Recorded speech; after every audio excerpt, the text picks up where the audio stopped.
La France est un pays aux multiples visages, connu pour la beauté et la diversité de ses paysages ainsi que la richesse de son histoire. Autant de trésors que nous avons toujours tenté de préserver.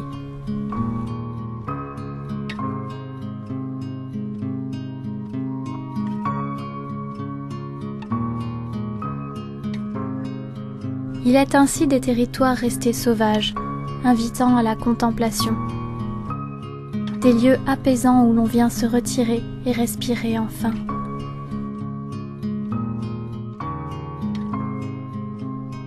Il en est ainsi de Cubserviès. Petit hameau perché sur un pic rocheux de la montagne Noire, Cubserviès est connu pour sa cascade, une des plus hautes d'Europe, ainsi que son église romane du XIIe siècle. De l'aube de l'histoire à l'exode rural d'après-guerre, en passant par les conquêtes romaines et le catharisme, Cubserviès est un témoin exceptionnel de l'histoire de France. Nous vous invitons à découvrir ce havre de paix.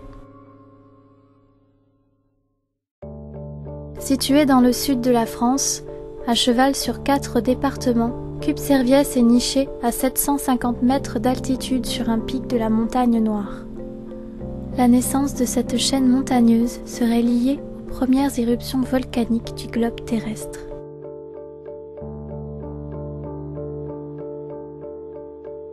Autour du village qui fut édifié au XIIIe siècle, de nombreuses balades à pied ou à vélo mènent le promeneur sur des kilomètres de sentiers forestiers, jusqu'à de merveilleux panoramas embrassant l'entier bassin carcassonnais, du Minervois au Lauragais.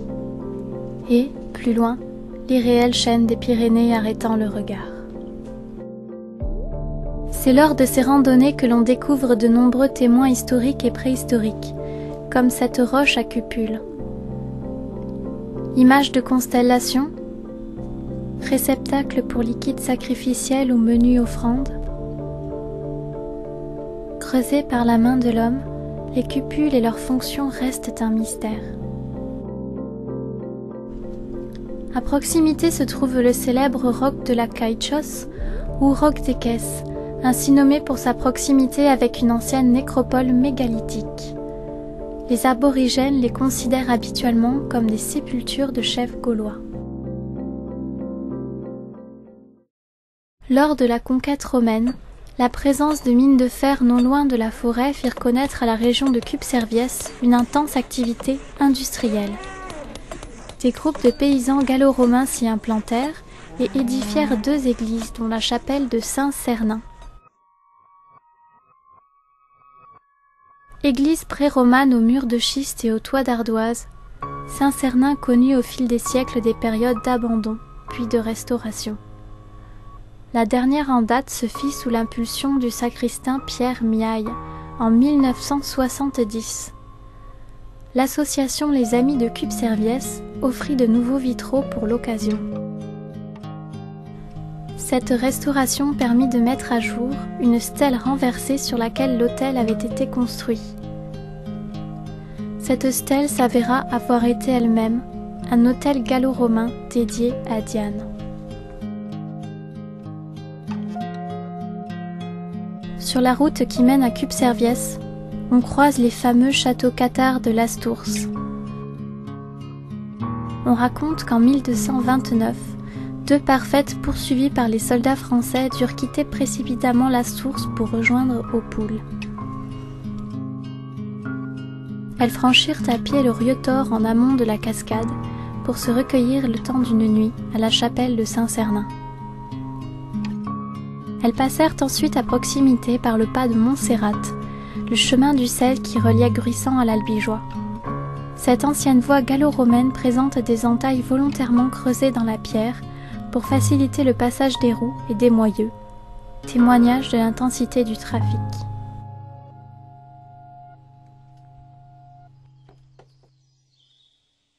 De nos jours, perpétuant la tradition, une procession à la Vierge Noire allant de Mazamet à la chapelle Saint-Cernin a lieu chaque dernier dimanche de juillet.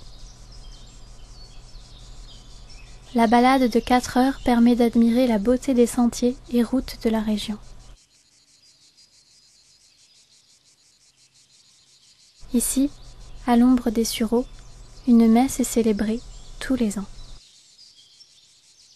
En août 2006, l'association des Amis de Cubserviès a fait édifier une nouvelle croix à l'extérieur de la chapelle. Sculptée par un artiste de Cubserviès, elle est fichée dans une stèle de plusieurs tonnes qui figure l'entrée du Saint-Sépulcre.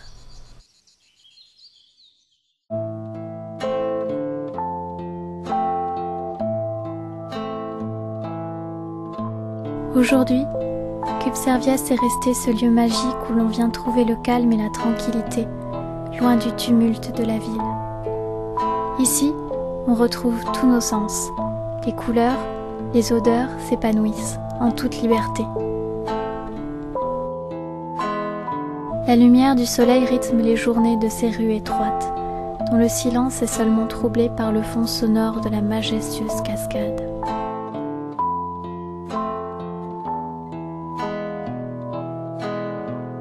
L'eau, tour à tour calme et bouillonnante, s'engouffre dans ces nombreux canyons naturels, polissant dans la pierre des courbes féminines, douces et réconfortantes.